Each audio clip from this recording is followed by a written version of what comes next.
Hello, welcome to इवॉल्काई, a machine learning enthusiast community. इस video में हम जानेंगे रैंडम फॉरेस्ट क्लासीफायर के बारे में। तो रैंडम फॉरेस्ट क्लासीफायर का कोड समझेंगे हम, और ये भी जानेंगे कि रैंडम क्लासी फॉरेस्ट क्लासीफायर की फंक्शनिंग क्या है, ईटीसी। तो रैंडम फॉरेस्ट क्लासीफायर एक एंसेंबल लर्निंग एल्गोरिथम है जो कि बहुत सारे डिसीजन ट्री होते हैं ना, उनको कंबाइन करके प्रेडिक्शन क्रिएट करती है। ईच ट्री, बहुत जितने भी ट्री होते हैं वो एक रैंडम डेटा सेट पर ट्रेंड होते हैं, जो कि एक सबसेट होता है मेन ट्रेनिंग डेटा सेट का ही।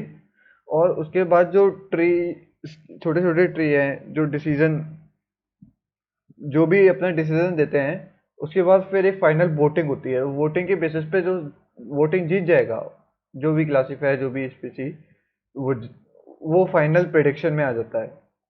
देखते हैं कि ये काम कैसे करता है। मतलब जैसे कि फॉर एग्जांपल, बहुत सारा आपका एक ट्रेनिंग डेटा है। ये मान लो ये ट्रेनिंग डेटा है, ये डिसीजन ट्री। नो नो, मतलब ऐसा ट्रेनिंग डेटा मान लिया कोई भी, ठीक है।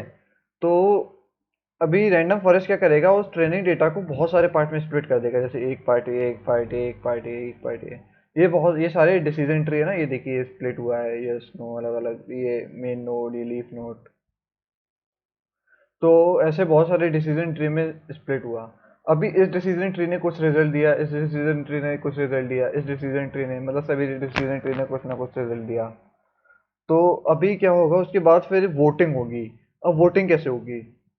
तो वोटिंग का मतलब ये है कि इस रिजल्ट ने, मान लीजिए कि कैट क्लासीफाई किया, इसने भी कैट, इसने भी कैट, इसने भी कैट, इसने लेकिन डॉग किया, इसने डॉग किया, इसने काऊ, इसने भी कैट, इसने भी कैट। तो सबसे ज्यादा क्लासीफाई क्या हुआ है? कैट हुआ है ना, सबसे ज्यादा वोट मिले हैं, इसका मतलब कैट को। तो जो फाइनल रिजल्ट जो क्लासीफाई होगा ना, वो हो जाएगा कैट।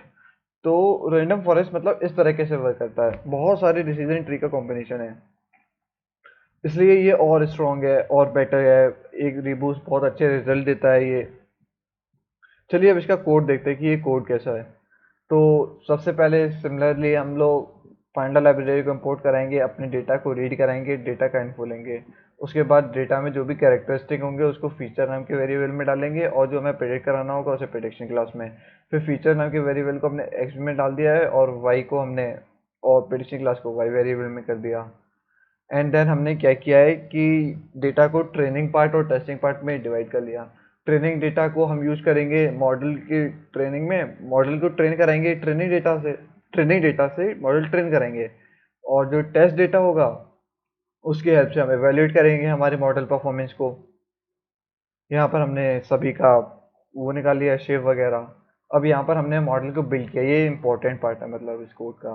तो सबसे पहले तो हमने रैंडम फॉरेस्ट क्लासीफायर को इंपोर्ट कराया, फिर हमने उसे कॉल कराया। उसके बाद हमने अपने ट्रेनिंग डेटा को मॉडल से फिट कराया, ये फिट clf डॉट फिट में। एंड देन क्या किया है, टेस्ट डेटा को हमने प्रिडिक्ट कराया है इवैल्यूएशन के लिए। एंड देन फिर हमने चेक किया उसकी एक्यूरेसी की, रैंडम फॉरेस्ट क्लासीफायर कितने एक्यूरेटली इस चीज़ को प्रेडिक्ट कर रहा है। तो फ्रॉम एसक्यूएल इंपोर्ट मैट्रिक्स हमने प्रिंट कराया एक्यूरेसी को। और एक्यूरेसी स्कोर करके एक एट्रीब्यूट है मैट्रिक्स मॉड्यूल में एसक्यूएल लाइब्रेरी के, तो उसने ये कुछ एक्यूरेसी दी। तो अब तो हम समझेंगे इसका कोड, रैंडम फॉरेस्ट कोड कैसे करें। तो सबसे पहले तो हमने पांडा लाइब्रेरी को इंपोर्ट कराया, इंपोर्ट हो रहा है ये। अब जैसे पांडा लाइब्रेरी इंपोर्ट होगा, हम लोग आईरिस डेटा सेट को भी रीड करा देते हैं। तो आईरिस डेटा सेट बेसिकली समझ लीजिए क्या है।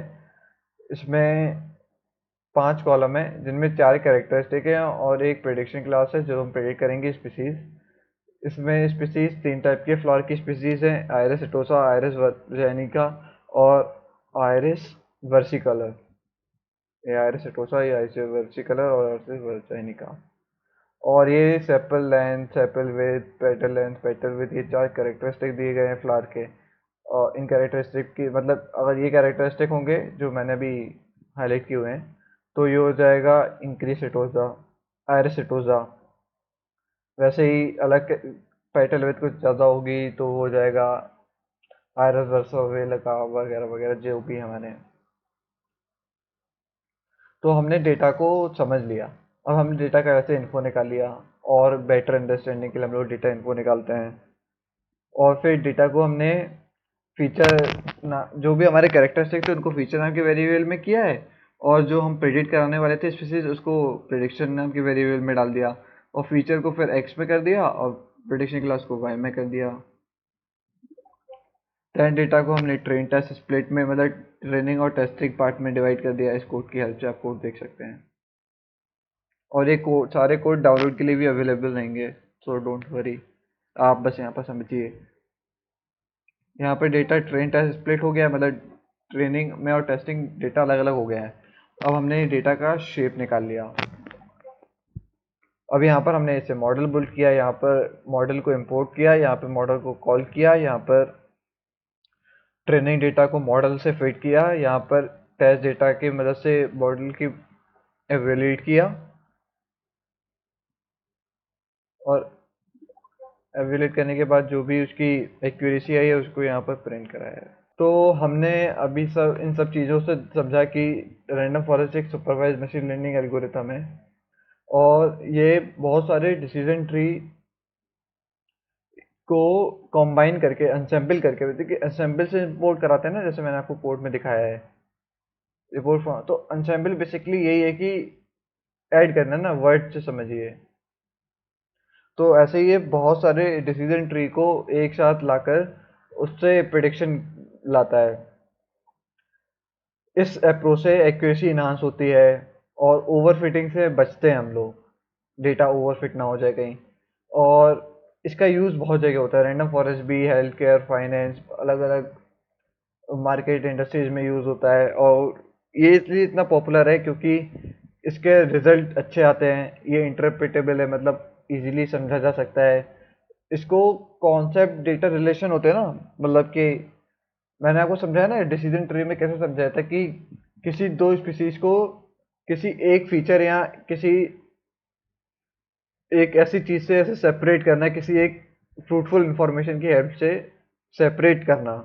तो वैसे कई बार होता है ना कि डेटा सेट बहुत कॉम्प्लेक्स होता है, तो उसमें सेपरेट करने के लिए एक परफेक्ट इंफॉर्मेशन चाहिए होती है, तो वो रैंडम फॉरेस्ट इसमें भी काफ़ी हेल्पफुल हो जाता है, क्योंकि इसमें बहुत सारे डिसीजन ट्री काम कर रहे होते हैं, किसी ने अच्छा काम नहीं किया, किसी ने दूसरे इन्फॉर्मेशन यूज की, किसी ने दूसरा, तो जो बेस्ट इन्फॉर्मेशन यूज होगी, जो वोटिंग जिसमें जीतेगा ना, तो वही तो होगा।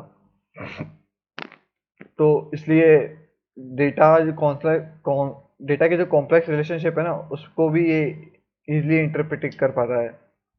इसलिए जो रैंडम फॉरेस्ट क्लासीफायर है वो बहुत रिलायबल है और वाइडली यूज है, बहुत ज़्यादा यूज होता है क्लासिफिकेशन प्रॉब्लम में। Thank you and have a happy learning.